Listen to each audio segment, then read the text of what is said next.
ప్రభు అయిన యేసుక్రీస్తు వారు ఈరోజు మనకు అందిస్తున్నటువంటి వాగ్దానం 2వ రాజులు 18వ అధ్యాయం 7వ వచనం. యెహోవా అతనికి తోడుగా ఉండెను. హిజ్కియా యూదాలో తన పరిపాలన ప్రారంభించుట. ఆహాజు కుమారుడైన హిజ్కియా యూదా రాజుగా ఉండెను. ఏలా కుమారుడైన యెషయా ఇశ్రాయేలు రాజుగా ఉన్న 3వ సంవత్సరమున హిజ్కియా తన పరిపాలన ప్రారంభించాడు. పరిపాలన ప్రారంభించిన నాటికి అతడు 25 ఏండ్లవాడు. యెరూషలేములో హిజ్కియా 29 ఏండ్లు పరిపాలించాడు. అతని తల్లి పేరు అబి, ఆమె జకర్యా కుమార్తె.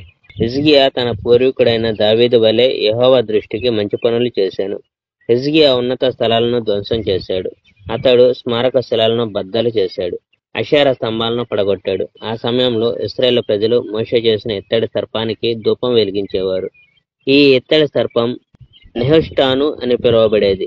హిజ్కియా ఈ ఇత్తడి సర్పాన్ని ముక్కలు చేశాడు. ఎందుకనగా ప్రజలు ఆ కంచు సర్పాన్ని పూజిస్తున్నారు కనుక.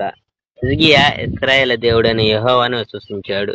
యూదాలోని రాజులందరిలో అతనికి పూర్వం గాని తరువాత గాని హిజ్కియా వంటి వ్యక్తి లేడు. యెహోవా పట్ల హిజ్కియా అతి విధేయుడు. యెహోవాను అనుసరించడం అతను మానలేదు. మోషేకు యెహోవా ఇచ్చిన ఆజ్ఞలను అతడు పాటించాడు. యెహోవా హిజ్కియా పక్షంగా ఉన్నాడు. అతడు చేసిన ప్రతి విషయంలోనూ హిజ్కియా కృతార్థుడయ్యాడు.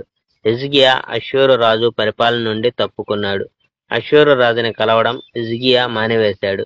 హిజ్కియా గాజాకి వెళ్లే దారి అంతటను ఆ చుట్టుపక్కల ప్రదేశంలో గల ఫిలిప్తీలందరినీ ఓడించాడు. ఒక చిన్న పట్టణం మొదలుకొని పెద్ద నగరం దాకా గల అన్ని ఫిలిప్తీల నగరాలను అతడు ఓడించాడు. Praise the Lord. May God bless our India.